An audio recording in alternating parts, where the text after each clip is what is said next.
April 15, 2024 Sundarayya విజ్ఞాన కేంద్రం సోయబుల్లా ఖానులో తెలంగాణ మాదిగ సంఘాల మహాకూటమి మీడియా సమావేశం నిర్వహించారు.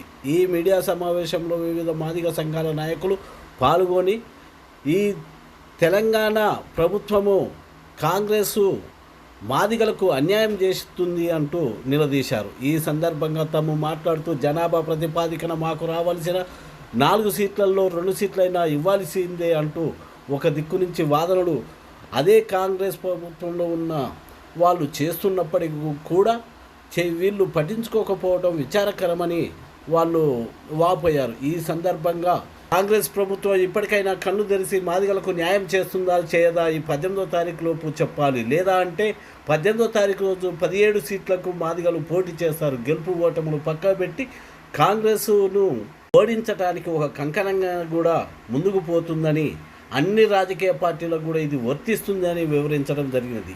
ఈ సందర్భంగా మాస్టర్జీ లాంటి కళాకారులు కూడా ఈ సందర్భంగా అవసరం అనుకుంటే రాజకీయ ప్రాతినిధ్యం కోసం మేము పోటీ చేస్తామంటూ మాట్లాడారు. ఏదైతే తెలంగాణలో అతిపెద్ద సామాజిక వర్గమైన మాదిగలను కొంతమంది నాయకుల మాదిగ సంఘానికి మాదిగలకు ప్రతినిధులుగా కొంతమంది చెప్పుకున్న వారికి దగ్గర తీసి వాళ్ళతో ప్రలోభాలు పెట్టి వీళ్ళందరూ మాదిగలు మా వైపు ఉన్నారని గమలు కల్పిస్తూ కొన్ని రాజకీయాల పార్టీల ఓట్లు అనుకునే ప్రయత్నాలు జరుగుతున్నాయి. ఎవరు ఏం చెప్పినా కానీ కూడా మాదిగలు విఘ్నతతో ప్రదర్శించడం జరుగుతుంది. అయితే గతంలో బీఆర్ఎస్ ప్రభుత్వం చేసిన మోసాలను దళిత బంధు పేరు మీద కూడా సంవత్సరానికి 17,700 కోట్ల రూపాయల దళిత బంధు నిధులను గత 2 సంవత్సరాల నుంచి ₹1 విడుదల చేయలేదు. భార్య సంఘాల మహాకూటమి పాత్రికేయుల సమావేశానికి చేసిన మా జాతి పెద్దలందరికీ, వివిధ సంఘాల నాయకులందరికీ ఉద్యమ నమస్కారాలు, పాత్రికేయులందరికీ ఉద్యమ నమస్కారాలు తెలియజేస్తున్నాము. ఏదైతే తెలంగాణ ఉద్యమంలో కీలకంగా పనిచేసిన మాదిగ సామాజిక వర్గం గత 10 సంవత్సరాల్లో అనేక రంగాలలో మోసపోవడం జరిగింది. అనేక పథకాలపైన కూడా మోసపోవడం జరిగింది. కానీ తెలంగాణ వారికి మాదిగలు తగిన రీతిలో బుద్ధి చెప్పడం జరిగింది. ఇప్పుడు కాంగ్రెస్ ప్రభుత్వం వచ్చింది. కాంగ్రెస్ ప్రభుత్వాన్ని పెద్ద ఎత్తున మాదిగలు ఆశీర్వదించడం జరిగింది, వాళ్ళని అనుసరించడం జరిగింది, పెద్ద ఎత్తున మద్దతు తెలపడం ద్వారా కాంగ్రెస్ ప్రభుత్వం అధికారంలోకి రావడం జరిగింది.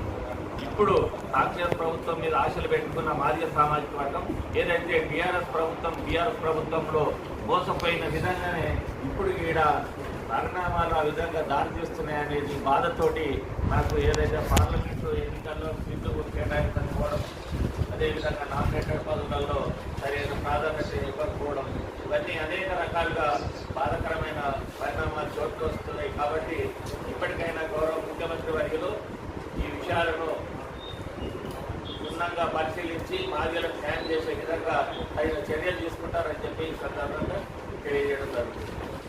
పత్రికా విలేకరులందరికీ మా వార్తలను భవిష్యత్ తరాలకు అందిస్తారని నమ్మకంతో చేతులెత్తి మొక్కి అడుగుతున్నా. కన్నీరు కార్చి 30 సంవత్సరాలు మందాకృష్ణ మాదిగకి అండగా ఉండుకుంటూ కూడా ఒక్క మాట అనకుండా, తిట్టకుండా, ఎవరేమన్నా కూడా మా పెద్ద మనిషి అని గౌరవించిన ఆ సందర్భంలో జరుగుతున్నటువంటి పరిణామాలు జాతిని మొత్తం తాకట్టు పెట్టే పరిస్థితులలో బీజేపీకి తాకట్టు పెడుతున్నటువంటి సందర్భంలో ఆయన బీజేపీలో చేరి బీజేపీలో ఎందరికో టికెట్లు ఇప్పించుకోవచ్చు కదా. ఇప్పుడు ఆ రకంగా కాకుండా మొత్తం జాతిని తాకట్టు పెట్టి మొత్తం మాదిగలు బీజేపీకి ఓటేయాలని పిలుపునివ్వడం అనేది 30 సంవత్సరాలుగా ఆయన ఎప్పటి ఉన్నటువంటి మేమంతా తీవ్రంగా ఖండిస్తూ ఉన్నాము. మా తమ్ముడికి నేను ఈ రోజు వరకు, ఈ వేదిక వరకు కూడా ఎప్పుడు కూడా నేను దూషించలేదు, మళ్ళెత్తి మాట్లాడలేదు. కానీ మా కన్నీరు అర్థమవుతుంది. మన జాతి ఏ రకంగా అన్యాయం అయిపోతున్నది. ఏబిసిడి కేటగరైజేషన్ పేరు మీద 30 సంవత్సరాలు ఎలక్షన్స్ వచ్చే వరకు ఒక పార్టీకి సపోర్ట్ చేయడం, ఎలక్షన్స్ వస్తానే ఇంకొక పార్టీకి సపోర్ట్ చేయడం ద్వారా 30 సంవత్సరాలు 6 ఎలక్షన్లలో తమరు చేసినటువంటి పుణ్యమే ఈరోజు ఈ జాతికి దిక్కు లేనటువంటి పరిస్థితి ఏర్పడ్డది. అయినా లక్షలాది మంది నిన్ను ఎదురు చూసిన ఆ సందర్భంలో ప్రైమ్ మినిస్టర్ గారు వస్తే ఖచ్చితంగా అవుతుందేమని మేమందరం కూడా ఎదురు చూసినాం. కానీ అది కూడా మళ్ళీ పెండింగే. మరి ఇన్ని కమిటీలు వేసిన తర్వాత కూడా అది ఉన్న తర్వాత మళ్ళీ ఈరోజు మొత్తం మీరంతా ఇవ్వండి అని మీరు అనుకుంటే ఒక్క మనిషిని ఉద్యమంలో మేము మొట్టమొదటి నుంచి ఉన్నటువంటి 5 తరాలు సర్వనాశనం అయిపోయినాయి. ఎంఆర్పిఎస్లో పనిచేసిన మేమంతా తన్మంతా దారపోసినటువంటి వాళ్ళం కాబట్టి మాకు ఊరు పేరు లేనటువంటి ఆయన కష్టకాలం ఉన్నప్పుడు ఆర్థికంగా మొట్టమొదటిగా మేము చేయుతనిచ్చినటువంటి వాళ్ళం. ఆ రకంగా ఎన్నో సలహాలు ఇచ్చినటువంటి వాళ్ళని నేను మరి అన్ని రకాల ఇచ్చిన తర్వాత కూడా ఈనాడు ఈ కన్నీటికి ఏమైనా అర్థం ఉందా అని చెప్పి అడుగుతూ ఒక్క మాట అడుగుతున్నాను.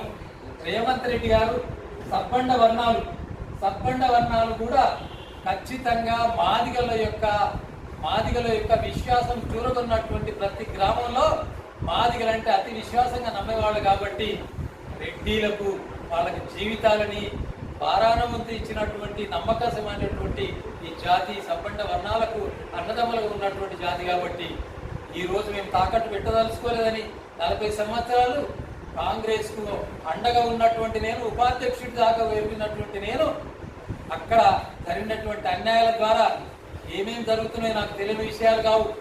రేవంత్ రెడ్డి గారి మీద అపారమైనటువంటి నమ్మకం ఉంది. 18 తారీఖు వరకు ఇప్పుడైతే విషయాలు చెప్పిండో ఇక్కడ ఉన్నటువంటి కూటమి నాయకులు ఎంతమంది అయితే ఉన్నామో ఒక నిర్ణయానికి వస్తాం. ఒకవేళ మీరు కూడా ఇవ్వకపోతే మేము చేసేది ఏం లేదు. మా తర్వాత నిర్ణయం అనేటటువంటి మాట స్వతంత్రంగా ఎన్నికల్లో పాల్గొనడం అన్నది మేము ఆలోచించుకుంటాము. 18 తారీఖు వరకు మేము మీకు సమయం ఇస్తున్నాము, మీరు మాకు సమయం ఇవ్వండి. ఒకవేళ మీరు పిలిపిస్తే మేము వచ్చి మాట్లాడతాం. కొందరు వచ్చి మాట్లాడినారు ఇప్పటి వరకు మా అన్నదమ్ము. కాబట్టి అందరినీ పిలిచి మాట్లాడమని విజ్ఞప్తి చేసుకుంటున్నాము. ఓకల కిరణ్ అతి విశ్వాసమైనటువంటి ప్రపంచంలో విశ్వాసమైనటువంటి జంతువు ఏదన్నా ఉంటే అది కుక్క. అట్లాంటి విశ్వాసమైనటువంటి జంతువు అన్ని పరిశోధనలు చేయడంలో కీలక పాత్ర వహిస్తుంది. ఎట్లానో చెప్పుగుట్టి చర్మాన్ని ఒలిసినటువంటి మాదిగ జాతి మానవీయతకు కూడా అంతే కొలమానంగా ఉన్నటువంటి జాతి, నమ్మకమైనటువంటి జాతి కాబట్టి 60-70 నుంచి 80 లక్షలు ఉన్నటువంటి మాకు న్యాయం చేయాలని, 2 నియోజకవర్గాలు మాకు ఏర్పాటు చేయాలని, అది మీ చేతిలోనే ఉందని నాకు తెలుసు. మీ మీద ఉన్నటువంటి పైన ఉన్నటువంటి గుత్తాధిపత్యం చేస్తున్నటువంటి వాళ్ళు సెక్రటేరియట్ కూడా వాళ్ళ చేతిలో పెట్టుకొని వెళ్ళినటువంటి చరిత్ర కూడా నాకు తెలుసు. కాబట్టి ఇప్పుడు మేము దండం పెట్టి అడుగుతున్నాం అందరి పక్షాన. వరంగల్ తర్వాత ఏదైతే ఉప ఎన్నిక ఉందో అక్కడ మా మాదిగలకు ప్రాతినిధ్యం ఇవ్వాలని కూటమి మొత్తంగా కూడా ఏకగ్రీవంగా తీర్మానం చేసుకుంటున్నాం. మేము 3 రోజులు ఎదురు చూసినాం. 12వ తారీఖు నాడు ఒక నిర్ణయం చేసినాం. దాన్ని ఈ రోజు చెప్తామన్నాం. చివరిగా 18వ తారీఖు చెప్తామని మరి రేవంత్ రెడ్డి గారు ఎట్టి పరిస్థితులలో మా మాటను మన్నిస్తాడని, మాకు వచ్చే అవకాశాలు మాకు ఇస్తాడని, ఇవ్వకపోతే ముందు కార్యాచరణ తీసుకుంటామని విజ్ఞప్తి చేసుకుంటూ కాంగ్రెస్ తో సంబంధం ఉన్న నేను సమన్వయకర్తగా మీ దగ్గరికి వచ్చి కూడా మాట్లాడడానికి సిద్ధంగా ఉన్నానని చెప్పి మనం చేసుకుంటున్నాను.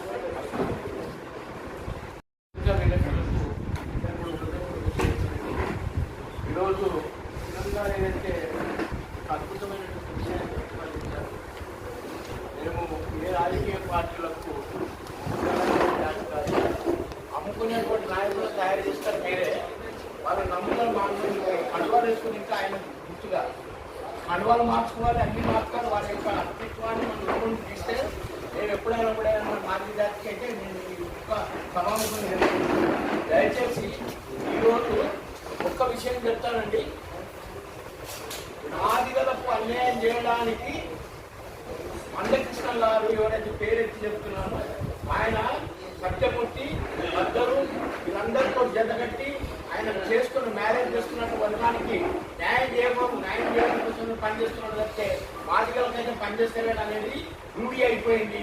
దానికోసం ఏంటంటే ఆయనని మాదిగ జాతి వాళ్ళు ఎవ్వరు కూడా ఆయనని మన యొక్క నాయకులకు గుర్తించే పరిస్థితి తీసుకోవద్దని తెలియజేస్తూ, ఒకవేళ రేవంత్ రెడ్డి గారు కూడా 18 తారీఖు వరకు నిజంగా కనుక మాకు న్యాయం చేయకపోతే అందరూ కూడా అన్ని నియోజకవర్గాలలో కూటమి తరఫు నిలబెట్టాలి. గెలుపా ఓటమి తర్వాత విషయం, కానీ తగినటువంటి మా యొక్క కష్టాన్ని నిరూపించుకోవాలని తెలియజేస్తూ ఆ దాంట్లో అవకాశం ఇస్తే నేను కూడా పోటీ చేస్తానని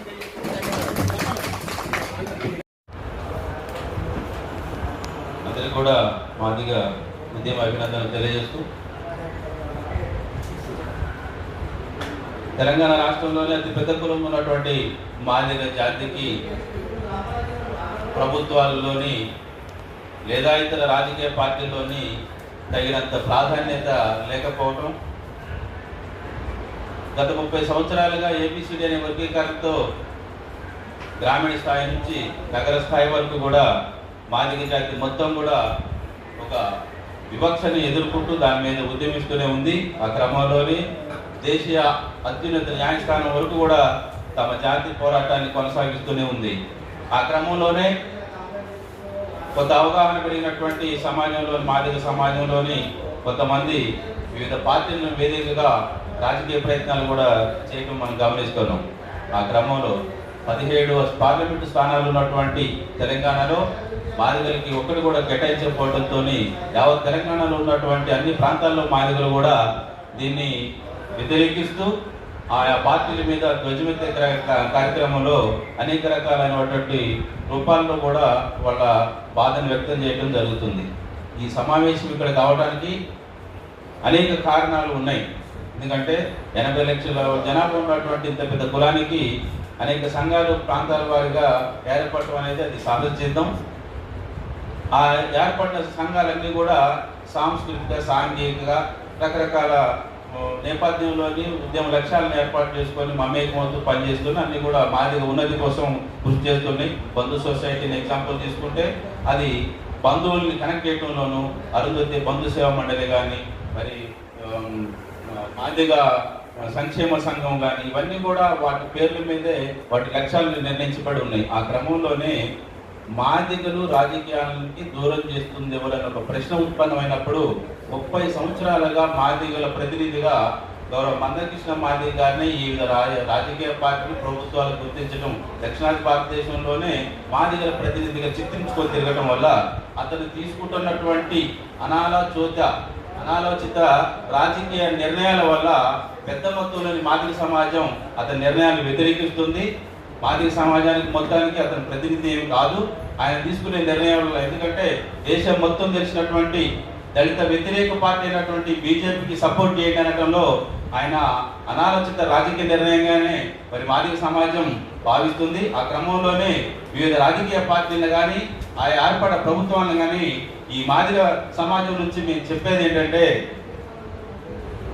గత 30 సంవత్సరాల తన జీవితం పోరాటంలోని ఆయా ప్రభుత్వాలకి మాదిగ సమాజాన్ని వ్యతిరేక దశలో నడిపించి వాళ్ళకి అందాల్సిన ఫలాలను కూడా అందకుండా చేస్తున్నటువంటి నాయకత్వాలకి ఈరోజు మేము వ్యతిరేకంగా మాట్లాడాల్సిన పరిస్థితి వచ్చింది. గత ఎన్నికల్లో చూసుకుంటే ప్రతి 5 సంవత్సరాలకు ఒకసారి తన నిర్ణయాన్ని మార్చుకుంటూ మాదిగల మొత్తానికి మాట్లాడుతున్న మందకృష్ణ మాదిగ గారిని ఒక ఉదాహరణ తీసుకుంటే, తాను సపోర్ట్ చేస్తున్న ఏదైతే వర్గీకరణ కోసం తాను సపోర్ట్ చేస్తున్న బీజేపీ పార్టీ ఉందో, దళిత వ్యతిరేక పార్టీ ఉందో, ఆ పార్టీకి మాదిగ సమాజం ఓట్లేసి గెలిపించి తన లక్ష్యాన్ని నెరవేర్చుకోవాలని పిలుపునిచ్చిన అతను తాను మళ్ళీ అదే దశలోని కాంగ్రెస్ పార్టీని, ఇతర పార్టీలని పార్లమెంటు సీట్లు ఇవ్వమని అడిగే నైతిక హక్కు కూడా లేదని మరి మాదిగ పెద్దలు, మాదిగ సమాజం కూడా భావిస్తుంది. ఆ క్రమంలో ఆలోచించినప్పుడు, అనేక సంఘాలను మనం సంప్రదించినప్పుడు కిరణ్ని కొంత ముందడుగు చేసి అన్ని సంఘాలను కూడా కలుపుకొని మనం ప్రతి 5 సంవత్సరాలకు ఒకసారి ఏర్పడ్డ ప్రజాప్రభుత్వానికి వ్యతిరేకంగా బతకాల్సిన అవసరం లేదు. మనం ఏం తప్పు చేసినాం మాదిగలో, మనం ఎప్పుడైతే ప్రభుత్వాలకు వ్యతిరేకంగా మనం మారుతున్నాం, మనం ఏ తప్పు చేయకుండానే మనం ఓట్లేసి, ఇప్పుడు టీఆర్ఎస్ గవర్నమెంట్ మాదిగలకు అన్యాయం చేస్తుందని 5 సంవత్సరాలు 10 సంవత్సరాలు గొంతెత్తిన మాదిగ సమాజం టీఆర్ఎస్ ని ఓడించి కాంగ్రెస్ కు పట్టం కడితే ఆ గెలుపులో మన భాగస్వామ్యం కనపడలేదు. ఏ వేదిక మీద కూడా మాదిగలు ఏ ప్రస్థానంలో కూడా లేకుండా పోవడానికి కారణం మనం ఎంచుకున్నటువంటి నాయకులు ఆయా ఏర్పడ్డ ప్రభుత్వాలకి మనల్ని శత్రువులుగా చిత్రించడమే తప్ప కాంగ్రెస్ ప్రభుత్వాలకు, టీఆర్ఎస్ ప్రభుత్వాలకు, తెలుగుదేశం ప్రభుత్వాలకు మనం ఏనాడు కూడా వ్యతిరేకంగా మాదిగ జాతి లేదు, ఎటువంటి ధర్నాలు చేయలేదు. కాబట్టి మరి అట్లాంటి రాజకీయ నిర్ణయాలతోని మాదిగలు అత్యధికంగా నష్టపోవటాన్ని గుర్తించినటువంటి పోకల కిరణ్ గారు మరి అనేక సంఘాలను సంప్రదించిన తర్వాత వాళ్ళ అభిప్రాయాలను అందరినీ తీసుకున్న తర్వాత మొన్న 12వ తారీఖున ఒక సమావేశం ఏర్పాటు చేయడం జరిగింది. అనేక సంఘాలు అందుబాటులో ఉన్న వాళ్ళందరూ కూడా అందులోని ప్రతినిధులుగా వచ్చి హాజరయ్యారు. వారి వారి అభిప్రాయాలు స్పష్టంగా చెప్పారు. అంతిమంగా తేలింది ఏంటంటే ఏ ప్రజా